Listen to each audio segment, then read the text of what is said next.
시편 23편 1절로 6절 말씀. 여호와는 나의 목자시니 내게 부족함이 없으리로다. 그가 나를 푸른 풀밭에 누이시며 쉴만한 물가로 인도하시는도다. 내 영혼을 소생시키시고 자기 이름을 위하여 의의 길로 인도하시는도다. 내가 사망의 음침한 골짜기로 다닐지라도 해를 두려워하지 않을 것은 주께서 나와 함께 하심이라. 주의 지팡이와 막대기가 나를 안위하시나이다. 주께서 내 원수의 목전에서 내게 상을 차려주시고 기름을 내 머리에 부으셨으니 내 잔이 넘치나이다. 내 평생의 선하심과 인자하심이 반드시 나를 따르리니 내가 여호와의 집에 영원히 살리라. 할렐루야. 영적 전쟁이 그냥 쌈박하게 끝나면 참 좋겠는데 그 쉽지가 않죠. 그래서 우리 하나님은 죄와 싸우기를 피 흘리기까지 하라 했어요. 오늘 예수 안에 딱 들어오면요, 한 가족입니다. 오늘 마음을 활짝 열고 은혜를 받으면 이 한 타임의 예배가 여러분의 일생일대를 멋진 작품으로 만들어 가실 것이고, 여러분 마음문을 닫으면 여기서 아무리 성령의 기름 부음이 강하게 임해도 여러분은 전혀 관계없는 그런 예배가 될 줄 믿어요. 그렇기 때문에 우리는 사망의 음침한 골짜기로 다닐지라도 라는 제목으로 은혜를 받을 때, 오늘 이 말씀을 통해 여러분의 인생이 사망의 음침한 골짜기를 다니게 될 때, 아 그래, 여호와는 나의 목자지. 그래, 여호와가 내 영혼을 소생시키신다고 약속하셨지. 자기 이름을 위하여 의의 길로 나를 인도해 주신다고 말씀하셨지. 당신 때문에 나를 사랑한다 그랬지. 당신의 자녀이기 때문에. 그러면서 다시 소생하는 역사가 일어나야 돼. 오늘 보면 3절, 내 영혼을 소생시키고 해서요, 내 영혼은 히브리어로 네페시입니다. 생명이라는 뜻이죠. 본문 3절에 이렇게 네페시, 내 영혼, 네페시, 생명. 소생시켰다는 말은 다시 돌아오게 했다라는 뜻이죠. 결국 내 영혼을 소생시킨다, 이것은 내 생명으로 다시 돌아오게 했다라는, 곧 나를 살려주셨다라는 뜻이죠. 내가 죽었었나? 그럼요, 죽었죠. 아담과 범죄 이후에 우리 하나님, 멋쟁이 하나님, 기적의 하나님이 우리를 하나님의 형상으로 만들었잖아요. 근데 아담과 범죄 하에 하나님의 생기가 떠나가 버렸잖아요. 우리는 살았다 하나 죽은 자잖아요. 우리는 사탄의 자녀로 태어났잖아요. 근데 우리 하나님께서, 목자 되시는 주님께서 우리 영혼을 소생시킨다는 거야. 우리 영혼을 살려주신다는 거야. 죄악의 웅덩이에 빠져 다시 살 소망이 없는 인생을 주님께서 소생시킨다는 거예요. 오늘 이 시간에 소생되는 역사 일어나기를 원해요. 어때, 저를 보니까 막 소생되는 것 같아요. 막 명절 끝날 곧 큰 날에 예수께서 서서 외쳐 이르시되 누구든지 목마르거든 내게로 와서 마시라. 나를 믿는 자는 성경의 이름과 같이 그 배에서 생수량이 흘러나오리라. 여러분의 영혼의 샘에서 생수가 막 터져나오기를 원합니다. 여러분의 영혼의 샘에서 생수가 터지면 사람들의 발목을 적시고 무릎을 적시고 허리를 적시고 건너지 못할 강이 돼. 그 물이 흐르는 곳곳마다 모든 게 다 살아나. 과실나무도 달마다 열매를 맺고 이파리까지도 약재료가 된대. 그런데 진펄과 개펄은 소생하지 못한다네.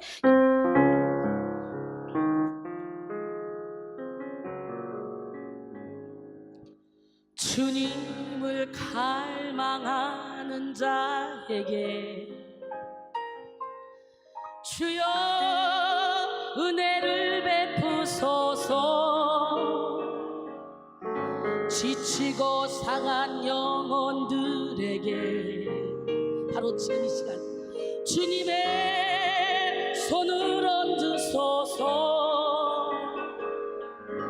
치료의 하나님, 기적의 하나님, 이곳에 하늘의 문을 여소서. 영혼의 샘 솟아올라 이 땅을 고쳐주소서. 상한 영혼, 지친 영혼 모두 주님의 임재 안에 새롭게 하소서. 치료의 하나님, 기적의 하나님, 이곳에 하늘의 문을 여소서. 영혼의 샘 솟아올라 이 땅을 고쳐주소서. 상한 영혼, 지친 영혼 모두 바로 지금 이 시간에 주님의 임재 안에 새롭게 하소서. 여러분의 영혼에서 이 영혼의 샘 솟아올라 나를 통해 이 땅을 고쳐주소서. 상한 영혼, 지친 영혼 모두 주님의 임재 안에 새롭게 하소서. 인생의 끝은요 하나님의 시작입니다. 더 이상 나는 일어날 수 없다, 더 이상 나는 아무것도 할 수 없다 손 들을 때 그때 하나님이 나를 통해 일을 시작하시는 거고, 우리 인생이 끝이라고 생각하고 육신의 장막집을 벗을 때 우리는 우리 영혼이 저 천국으로 가는 거예요. 고린도 5장 1절에 보니까 땅에 있는 우리의 육신의 장막집이 무너지면 하늘에 있는 손으로 지차는 영원한 집이 우리를 기다린다 그러잖아요. 할렐루야. 인생의 벼랑 끝에서 만나주시는 하나님은 한순간에도 우리의 인생을 역전시킬 수 있습니다. 왜냐하면 죽게는 하루가 1000년 같다 그랬잖아. 죽게는 베드로후서 3장 8절에 보니까 이젠 정말 끝이라고 생각될 때, 더 이상 아무 소망이 없다고 생각되고 포기하고 싶어질 때 우리는 하늘 위에 하늘을 봐야 돼요. 기적의 하나님은 살아계십니다. 그러게 우리는 만남의 축복을 통해서 하나님을 만남으로 기적을 창조하는 기적의 주인공이 돼야 돼요. 절망의 감정은 하나님을 거역하는 것에 뿌리를 두고 있습니다. 따라서 절망이 찾아올 때 우리는 내가 정말 하나님을 따르고 있는지 진지하게 생각해 봐야 돼요. 반대로 소망은 하나님께 대한 그런 신뢰이며 기대입니다. 소망은 우리의 평안이나 기쁨에 근거하기보다는 참되신 하나님에 대한 믿음에 근거해서 삶을 바라보는 방식이죠. 죽어버린 내 영혼, 죽은 내 가정, 죽은 내 사업, 죽음 내 미래로 인생이 온통 절망투성이일지라도 소생시키는 하나님, 사망의 음침한 골짜기로 다닐지라도 우리를 인도하시고 우리를 축복하시는 하나님, 주의 지팡이와 막대기로 우리를 인도하시는 하나님, 그 하나님은 이 시간에도 불꽃 같은 눈동자로 저희 여러분을 지켜보고 계십니다. 할렐루야. 나는 여러분 모두가 다 소망을 갖기를 원합니다. 로마서 8장 24절 25절 보니까 우리가 소망으로 구원을 얻었음에 보이는 소망이 아니니 보는 것을 누가 바라려. 만일 우리가 보지 못하는 것을 바라면 참으로 기다릴지니라 그랬어요. 목자가 해야 될 가장 중요한 일 중 하나는 뭐냐? 양의 생명을 지키는 일이죠. 양은 늑대나 사나운 짐승의 먹잇감이 되기 아주 쉽습니다. 그래서 우리는 그 양이 그런 위기에 처하지 않도록 지켜야 되고, 위험에 빠졌으면 거기서 구원해내는 일이 바로 목자의 일이죠. 요한복음 10장 10절로 11절 보니까 도적이 오는 건 도둑질하고 죽이고 멸망시키는 것뿐이요 내가 온 것은 양으로 생명을 얻게 하고 더 풍성히 얻게 하려는 것이라. 나는 선한 목자라. 선한 목자는 양들을 위해 목숨을 버리느니라. 우리 예수님은 나는 선한 목자래요. 그러면 저와 여러분은 양이죠. 우리를 위해서 예수님은 목숨을 버린다는 거예요. 여러분, 다윗은 자신의 목동 시절의 경험을 이렇게 말하죠. 다윗이 사울에게 말하되 주의 종이 아버지의 양을 지킬 때에 사자나 곰이 와서 양떼에서 새끼를 물어가면 내가 따라가서 그것을 치고 그 입에서 새끼를 건져내었고 그것이 일어나 나를 해하고자 하면 내가 그 수염을 잡고 그것을 쳐 죽였나이다. 사무엘상 17장 34절로 35절 말씀이에요. 이 어린 소년 다윗이 어떻게 이런 일을 할 수 있었겠어요? 이와 마찬가지로 다윗이 위기에 처했을 때 능력 있는 목자이신 하나님은 그 입에서 다윗을 구원해 주신 줄로 믿습니다. 하나님은 사자나 곰처럼 사나운 사울왕의 입에서, 블레셋 군대의 입에서, 사람들의 음모의 입에서 다윗을 구원해 내셨습니다. 다윗을 사망한 음침한 골짜기에서 건져주신 하나님은 바로 저와 여러분의 하나님입니다. 여러분, 양은 사나운 짐승이 아니더라도 스스로 위험에 빠지기도 합니다. 오목한 구덩이나 바위 틈이 그런 것이 될 수도 있죠. 양은 들어놓으면 스스로 일어날 수도 없습니다. 그냥 허공에 네 발만 버둥거릴 뿐 뒤집지를 못해요. 일으켜줘야 되는 거예요.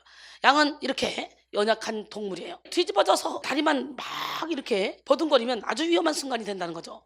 양과 같은 초식 동물은 위에서 활발한 발효작용을 하기 때문에 잘못하면 가스가 차서 죽기도 한다 그래요. 목자는 그래서 양들의 동태를 예민하게 살펴야 되는데 위험하면 바로바로 조치를 해야 되는 거죠.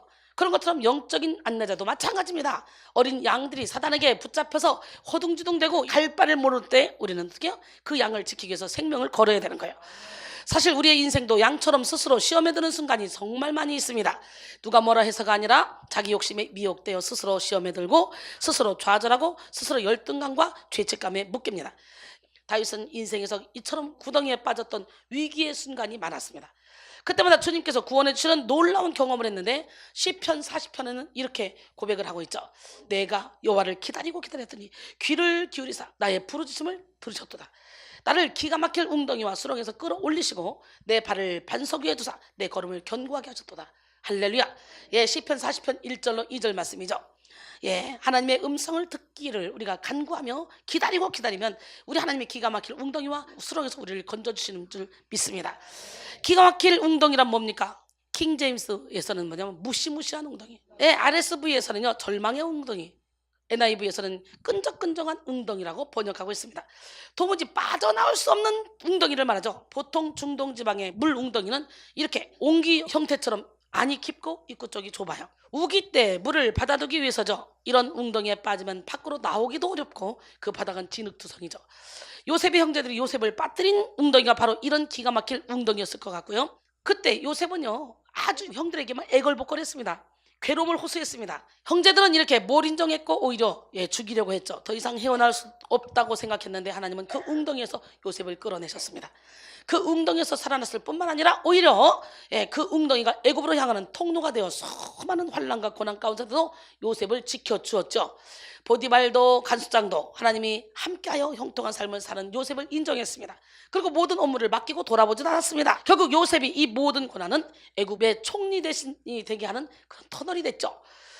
그리고 가뭄 중에도 모든 사람들이 굶어 죽고 있는 그 기근 가운데 자기의 형제들 이스라엘 백성들을 70명을 불러들여서 애굽에서 살게 하고, 그리고 결국은 430년 만에 그들이 출애굽할 때는 60만 명, 즉 장정만 60만 명이니까 온 가족을 합하면 최하 240만 명은 되겠죠. 이렇게 거부가 돼서 온갖 양, 짐승, 모든 부귀를 다 가지고 나왔죠. 사람들은 기가 막힐 웅덩이와 수렁으로 인해 어떤 사람은 인생을 더 깊은 골짜기로 빠져드는 사람이 있는가 하면 어떤 사람은 그것으로 인하여 정상으로 치솟아 오르는 사람이 있습니다.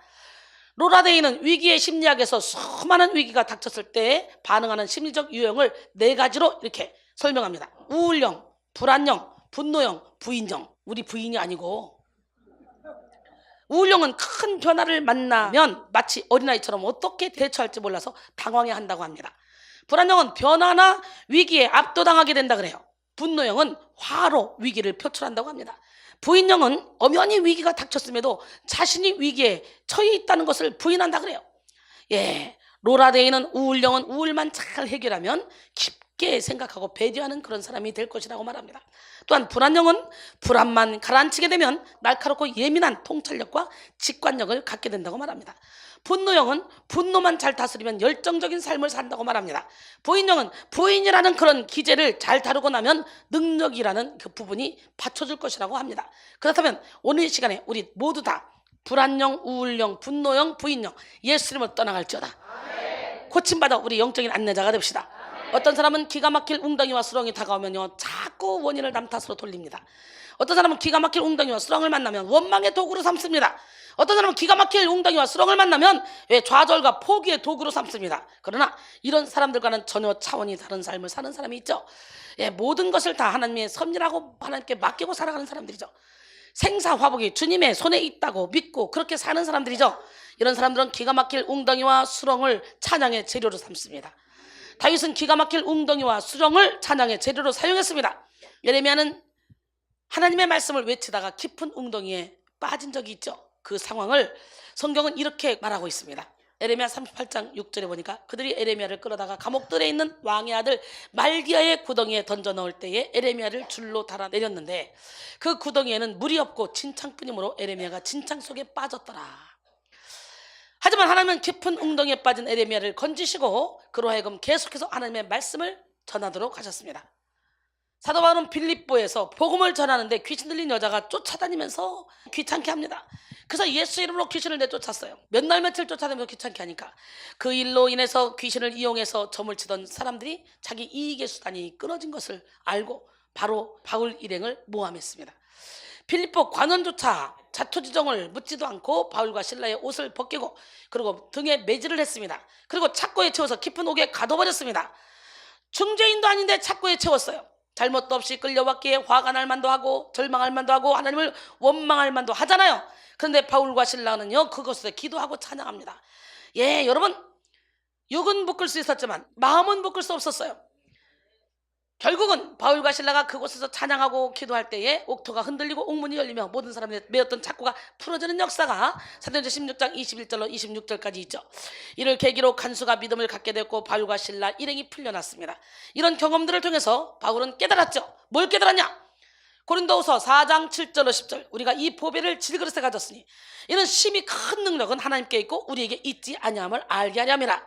우리가 사방으로 오겨쌈을 다해도 쌓이지 않으며 답답한 일을 당해도 낙심하지 않으며 박해를 받아도 버림받지 않으며 거꾸로 뜸을 당해도 망하지 않냐고 우리가 항상 예수의 죽음을 우리 몸에 짊어지면 예수의 생명이 또한 우리 몸에 나타나게 하렵니다. 여러분, 사방은 막혀서도 하늘은 열렸습니다. 찬송할 때 감옥문이 열립니다. 내 영혼을 소생시킨다는 말씀은 우리 목숨을 살려주신다는 뜻도 있지만 영적 침체로 불안과 두려움으로 떨고 있는 우리의 영혼에 새 힘을 불어넣으신다는 뜻도 있습니다. 우리는 다양한 경로를 통해서 영적 침체를 겪게 되죠. 먼저는 죄를 지었을 때입니다. 인간은 하나님의 형상을 따라 지음받은 존재이기 때문에 죄를 짓고는요 살 수 없는 존재입니다. 자신이 죄를 짓거나 실수를 했다는 자격지심이 자존심에 상처를 내고 영적으로 침체 상태에 이르게 하죠. 누가 뭐라 하지 않아도 몇 번 빠지면 눈치 보여서 당당하게 오지도 못하고 눈치만 살금살금 보는 그런 사람들도 많죠. 또 실패를 경험했을 때 우리는 영적 침체를 겪기도 합니다. 어떤 일이 소원하는 대로 이루어지지 않거나 의도대로 풀려지지 않을 때 우리는 의기소침해집니다. 자신이 무능력하다고 느껴져 낙담하거나 절망하죠. 심하면 우울증으로 나타나기도 하고 무기력증으로 나타납니다. 반대로 성공하거나 승리했을 때도 영적 침체가 따를 수 있죠. 그것은 정상에 오른 이후에 허탈감이나 목표 상실이 주요 원인인데요. 우리는 성경에서 영적 침체에 빠진 엘리야를 볼 수가 있습니다. 열왕기상 18장에 보면 엘리야는 갈멜산에서 아합 왕과 이스라엘 백성들을 다 모아놓고 아합 왕에게 말합니다. 다 모아놓으쇼. 그리고 이세벨을 섬기는 선지자 400명, 바알 선지자 450명을 불러오십시오. 우리 대결합시다. 송아지를 2마리 갖다가 나무를 버려놓고 송아지를 올려놓고 하늘에서 불을 끌어내려서 이걸 태우는 자가 진짜 하나님의 신입니다. 그래놓고는요 이제 각을 떠서 나무에다가 송아지를 올려놓게 합니다. 너희들은 많으니까 450명이니까 너희들이 먼저 해봐. 그러니까 하루 종일 막 몸을 자해하면서까지 소리를 지르고 춤을 추고 난리를 쳐도 하늘에서 불이 내려오잖아요. 그러니까 조롱합니다. 엘리야도요 나 닮았나 봐. 야 네 신 주무신지 모르겠다. 야 네 신 외출했는지 몰라. 더 불러봐 더 막 조롱합니다. 그런데 그 다음에 엘리야가 해놓은 행동이 미친 행동이에요. 세상에 나무를 버려놓고 거기 각을 떠서 닦고 송아지를 올려놓고요 또랑을 파가지고요 거기다가 그냥 4통들이 물 3번을 갖다 부어요. 그러니까 막 나무에 재물에 또랑에 물이 가득해. 아주 쇼를 하는 거예요. 쇼를 원맨 쇼를 하네 엘리야가. 그러니까 얼마나 비웃겠어요. 지들도 불을 못 끌어내렸지만 엘리야는 불을 끌어내린다 할지라도 저건 못 태울 거다. 불과 불은 상극인데 그지? 그러니까 그들이 보고 왕부터 시작해서 그들이 보고 쳐다보고 이스라엘 백성들까지 얼마나 비웃고 조롱했겠어요. 저 미쳤나? 저 미쳐서 뭐 하는 짓이냐?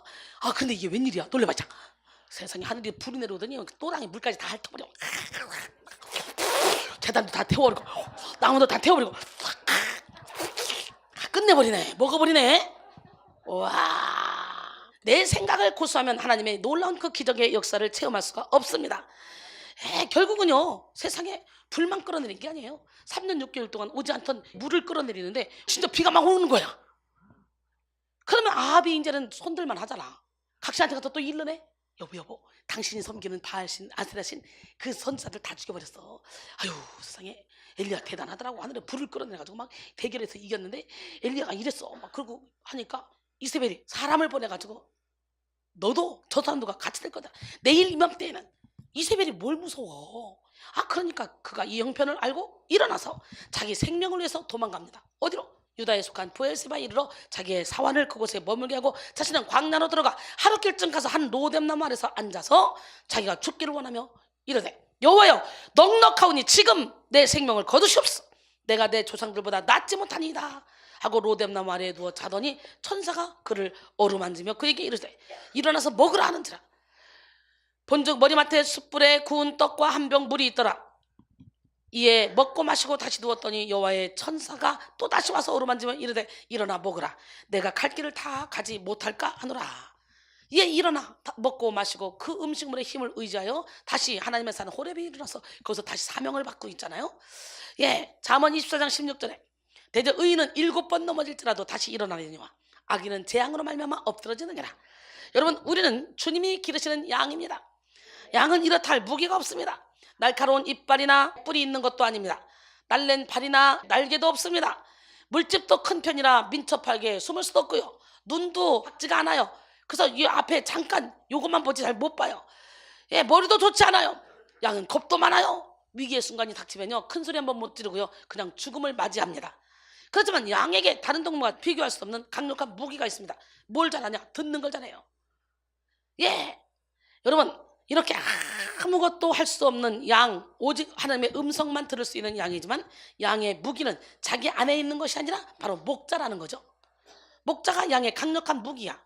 여호와는 나의 목자시니, 목자 대신 주님이 우리의 강력한 무기가 되면 우리는 사망의 음침한 골짜기를 다닐지라도 해를 받지 않습니다. 우리가 영적 침체에 빠지는 이유는 하나님을 놓쳤기 때문이죠. 성공해도 놓치기 쉽고 실패해도 놓치기 쉽습니다. 마틴 로이드 존스는 모든 영적 침체의 근본 원인은 하나님에 대한 불신이다 라고 이렇게 분석한 바 있습니다. 그래서 영적 침체를 벗어나는 길은 하나님을 다시 찾는 것입니다. 그래서 우리 인생의 해답은 예배요, 기도요, 말씀입니다. 주 안에 거해야 살 수 있는 줄 믿습니다. 시편 42편 5절에 내 영혼아 내가 어찌하여 낙심하며 어찌하여 내 속에서 불안해하는가. 너는 하나님께 소망을 두라. 그가 나타나 도우심으로 말미암아 내가 여전히 찬송하리로다. 마태복음 5장에 산산수훈에서 예수님은 이렇게 말씀하셨죠. 마태복음 5장 3절로 6절 심령이 가난한 자는 복이 있나니 천국이 그들의 것이며 애통하는 자는 복이 있나니 그들이 위로를 받을 것이요 온유한 자는 복이 있나니 그들이 땅을 기업으로 받을 것이며 의에 줄이고 목마른 자는 복이 있나니 그들이 배부를 것임이라. 할렐루야. 여러분, 하나님에 대해서 목마른 자는 하나님으로 말미암아 배부르게 될 줄 믿습니다. 이것이 바로 다윗이 경험했던 내 영혼을 소생시키는 하나님의 은혜입니다. 사망의 음침한 골짜기로 다닐지라도 해를 받지 않는 하나님의 은혜입니다. 양들은 매우 고집스럽습니다. 그래서 양들은 자기들이 갔던 길로만 자꾸 가고요, 먹었던 장소에서만 자꾸 그 뿌리가 다 드러나도록 먹으려고 해요.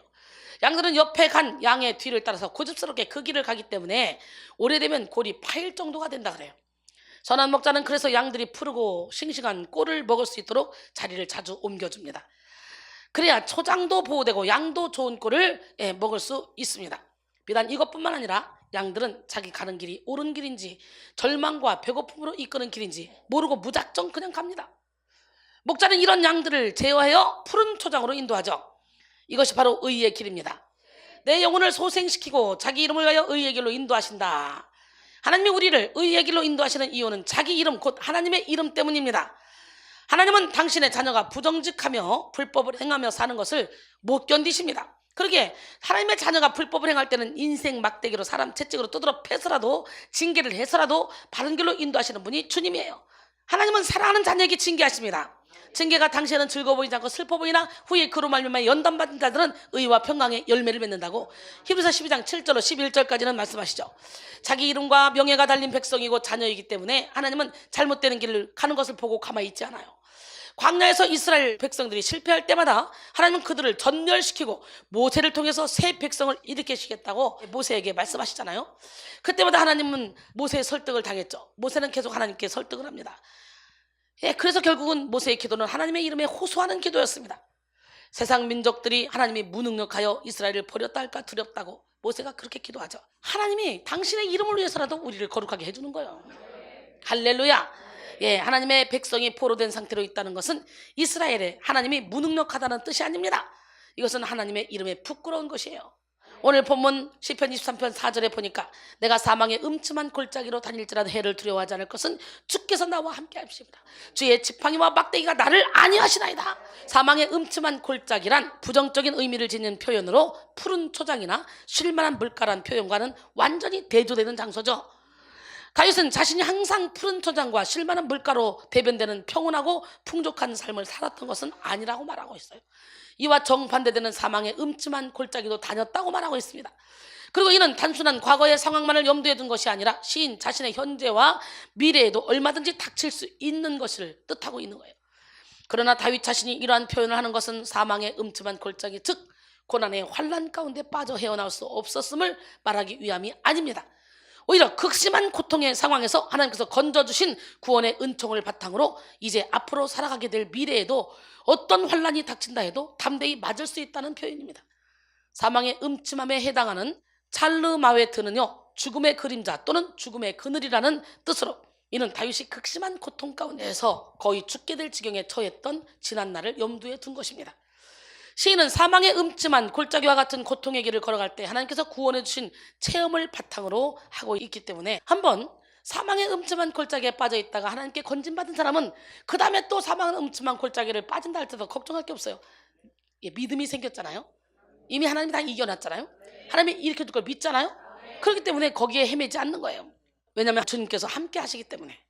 그리고 지팡이와 막대기는 악한 세력들로부터 보호를 나타내는데요, 목자가 양을 맹수들로부터 지키듯이 험한 세상 가운데서 하나님께서 그 백성을 대신에 대적들과 싸우시고 닥쳐오는 여러 가지 위험으로부터 건지신다는 뜻입니다.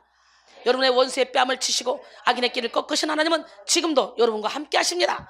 하나님은 자기 이름을 위하여 우리의 모든 죄를 사해 주시고 우리를 하나님이 자랑스럽게 여기는 거룩한 존재로 바꾸어 주실 것입니다. 우리를 통해서 하나님의 크신 영광을 드러내는 도구로 만드실 것입니다. 우리의 소망은 바로 이 하나님의 이름에 있습니다. 그래서 5절에 보니까 주께서 내 원수의 복전에서 내게 상을 차려주시고 기름을 내 머리에 부으셨으니 내 잔이 넘치나이다. 기름으로는 향료, 감람료를 의미하는데요, 고대 근동에서는 자신의 집을 방문한 귀한 손님의 머리에 값비싼 기름을 발라주는 풍습이 있었다 그래요. 그런데 여기서는 잔치의 주인이신 하나님께서 친히 발라주신 것으로 나옵니다. 이는 주인의 극진한 대접을 의미합니다. 내 잔은 다윗이 누리는 축복을 나타내는데요, 본문은 다윗이 단순히 원수들의 위협에서 벗어나 목숨을 보존한 정도가 아니라 엄청난 축복 가운데 있다는 것을 고백하는 것입니다. 그 하나님께 감사하며 찬양과 영광을 돌리시기 바랍니다. 이 시간 성령의 충만함을 받아 여러분의 영혼이 소성되어 예수님의 제자를 재생산하는 영적 안내자들이 되기를 바랍니다. 그러기 위해서는 철저히 예수님을 나의 목자로 삼아야 돼요. 내가 나의 주인 되면 안 돼요. 나는 부족하고 연약하게 시시때때로 넘어지고 자빠지고 쓰러지고 계속적으로 업앤다운 되지만 끝까지 주님을 붙잡고 있으면 결국은 우리는 영원토록 여호와의 집에 살게 될 줄 믿습니다. 이렇게 여호와의 집에 영원토록 거하도록 하나님은 우리의 삶의 주인이 되어 주십니다. 그리고 삶의 기가 막힐 웅덩이와 수렁에서도 건져 주십니다. 이 시간 이렇게 기도합시다. 나를 수렁에서 건지사 빠지지 말게 하시고 나를 미워하는 자에게서와 깊은 물에서 건지소서. 이렇게 기도하면 시편 40편 2절, 나를 기가 막힐 웅덩이와 수렁에서 끌어올리시고 내 발을 반석에 두사 내 걸음을 견고하게 하셨도다. 이 시간 다시 한번 오늘 본문 말씀을 합독하면서 살아계신 하나님을 만나시기 원합니다. 그리고 이런 놀라운 기적을 체험하는 기적의 주인공이 되기를 바랍니다. 결론적으로 오늘 우리는 사망의 음침한 골짜기로 다닐지라도라는 제목으로 함께 은혜를 나눴습니다. 다윗은 항상 푸른 초장과 쉴만한 물가로 대변되는 평온하고 풍족한 삶을 살았던 그런 것은 아니었어요. 이와 정반대되는 사망의 음침한 골짜기로 다니기도 했습니다. 그러나 이렇게 극심한 고통의 상황에서 하나님은 다윗을 보호하셨고 다윗의 영혼을 날마다 소생시켜 주셨습니다. 그러므로 여러분도 이젠 정말 끝이라고 생각할 때, 더 이상 아무 소망이 없다고 생각하고 포기하고 싶어질 때 믿음 가운데 서서 주님을 믿고 의지하여 하나님의 놀라운 기적을 맛보며 살아가는 기적의 주인공들이 되기를 원합니다.